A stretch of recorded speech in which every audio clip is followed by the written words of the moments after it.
অতিথিবৃন্দ, ভক্তমণ্ডলী, ছাত্রছাত্রীবৃন্দ,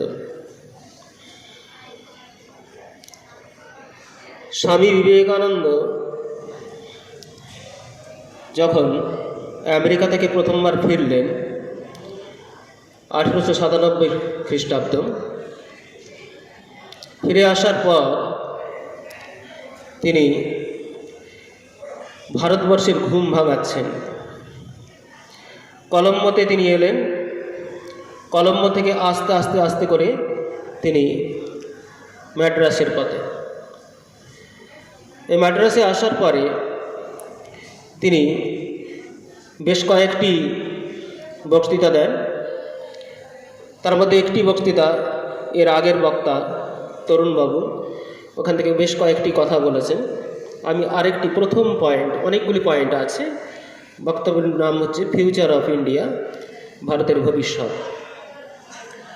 তো সেখানে তিনি প্রথমে বলছেন বিবেকানন্দ যে তোমাদের প্রথম জানতে হবে যে তোমাদের ধমনীতে কার রক্ত বইছে, তোমাদের প্রাচীন ঐতিহ্যটা কী, ঋষিদের রক্ত যে তোমাদের বইছে এটা তোমাদের জানতে হবে। এই প্রসঙ্গটা টেনে আনলাম, তার কারণ হচ্ছে আজকে আমি যতটুকু কথা বলবো এখানকার ছাত্রদের জন্য বা প্রাক্তন ছাত্রদের জন্য।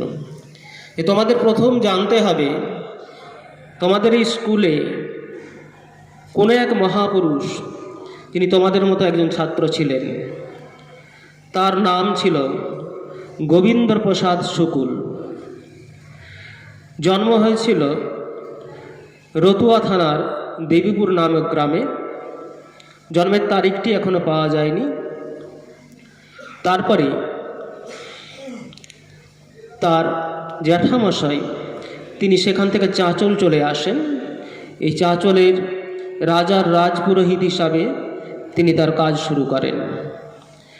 এখানে গোবিন্দজির সেবা এবং অন্নপূর্ণার সেবা ছিল, তো তার পূজারী হিসাবে তিনি কাজ করতেন। আর এই গোবিন্দপ্রসাদ শুকুল তিনি তার পুজোর সহায়তা করতেন। প্রচণ্ড মেধাবী। তার জেঠুর কাছে তিনি পড়াশোনা করেন এবং চাঁচল রাজা তাকে পড়াবার ব্যবস্থা করেন। এরপর 1890 খ্রিস্টাব্দে এই স্কুল থেকে তিনি পাশ করে বেরোন। এই স্কুলে তখন নাম ছিল ব্রিটিশ রাজ উচ্চ বিদ্যালয়, যেটা আমরা বইতে পেয়েছি। তারপরে তিনি রিপন কলেজ যান। রিপন কলেজে যাওয়ার পর খগেন বলে একজনের সাথে তার পরিচয় হয়। পরবর্তীকালে তিনি বিবেকানন্দের কাছে সন্ন্যাস নেন, তার নাম স্বামী বিমলানন্দ। এছাড়া অন্যান্য যে স্বামীজির প্রধান পার্শ্ববৃন্দ ছিল তাদের সঙ্গ লাভ করেন। পরবর্তীকালে চাঁচল রাজা আর আর্থিক অনুদান করতে পারেননি, তার জীবনে ঘাত প্রতিঘাত আসে। সেই সময় দীক্ষা নেওয়ার বাসনা জাগে। তিনি দীক্ষা কার কাছে নেন বলতে পারবে তোমরা? জগৎজননী শ্রী সারদা দেবীর কাছে তিনি দীক্ষা গ্রহণ করেন এবং পরে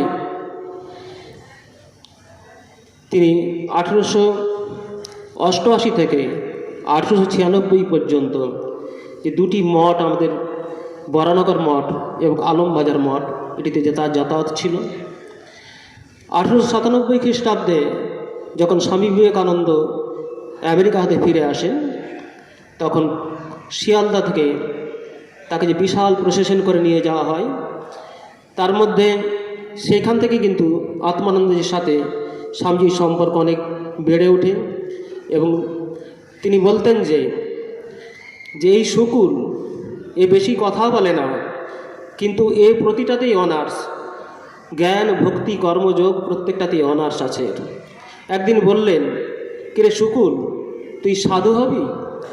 তখন এই গোবিন্দপ্রসাদ শুকুল বা পরবর্তীকালে স্বামী আত্মানন্দ ইনি বললেন যে শরীর তখন খুব খারাপ, বলছে আমার ইচ্ছা হয় যদি আপনার সেবায় এই শরীরটাকে উৎসর্গ করতে পারি, তাহলে সামনের জন্মে হয়তো আমি একটু সবল শরীর পাবো। তখন স্বামী বিবেকানন্দ একটি কথা বলেছিলেন, যে কথাটি দিয়ে তিনি মৃত্যু পর্যন্ত মনে রেখেছিলেন। স্বামীজি বলছিলেন, that's right, that's right, that's right.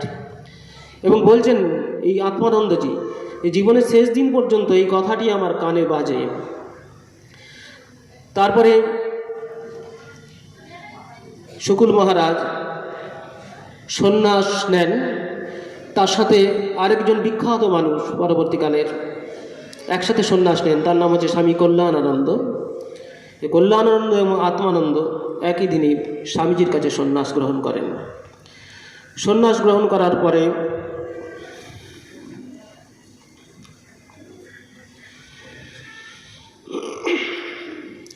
এর পরের কাজ, তার নিবেদিতা যে প্লেগের সময় যে সেবা কার্য শুরু করেন, তাতে তিনি জীবন উৎসর্গ করেন।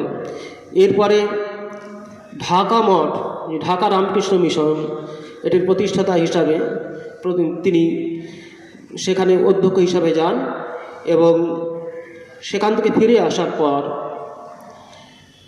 তিনি সাধন ভজনে ডুব দেন।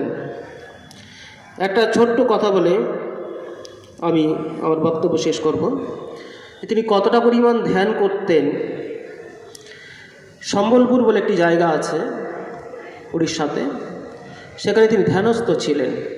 হঠাৎ একটা বাঘ বেরিয়ে আত্মানন্দজির কাছে আসছে। আস্তে আস্তে তিনি এত ধ্যানস্থ ছিলেন, তাকে পাথর ভেবে বাঘটি ফিরে যায়। একদিন ভুবনেশ্বরে তিনি যেখানে তপস্যা করছিলেন, সে কুটিয়াতে আরেকজন সাধু ছিল। হঠাৎ দেখল বিষধর সাপ তার সামনে ফোনা তুলে আছে, কিন্তু আত্মানন্দজির কোনো হিস নেই। তারপরে আস্তে আস্তে সেই সাপটিও চলে গেল। মানে এমনভাবে কুম্ভগত, তাকে মৃত মানুষ মনে হতো এই আত্মানন্দজিকে।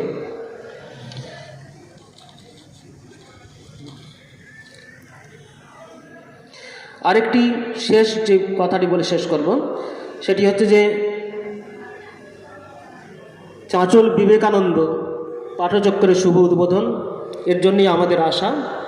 তবে এই যে ব্যক্তিটির কথা বলছি, ইনি স্বামীজির বাণী রচনাটি, যে বাণী রচনা এক একটি লাইনকে অনেক দিন ধরে পড়তেন, এক একটি লাইনকে 15 থেকে 17 দিন পর্যন্ত ধ্যান করতেন। এইভাবে তিনি 24 বার কমপ্লিট করেছেন পড়ে স্বামীজির সম্পূর্ণ বাণী রচনা। তো যাই হোক, ঠাকুরের কাছে প্রার্থনা করি, স্বামীজির কাছে, মায়ের কাছে প্রার্থনা করি যে আজ যে পাঠচক্রের শুভ উদ্বোধন হলো, স্বামীজির পাঠচক্র যত বেশি বাড়বে, তত মানুষের হৃদয়ের পরিবর্তন ঘটবে।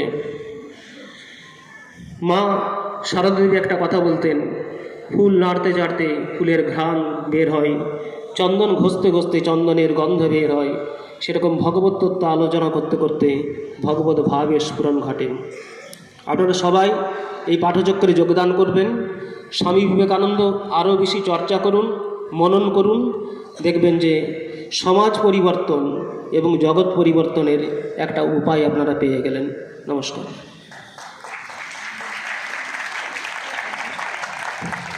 অসংখ্য ধন্যবাদ মাননীয়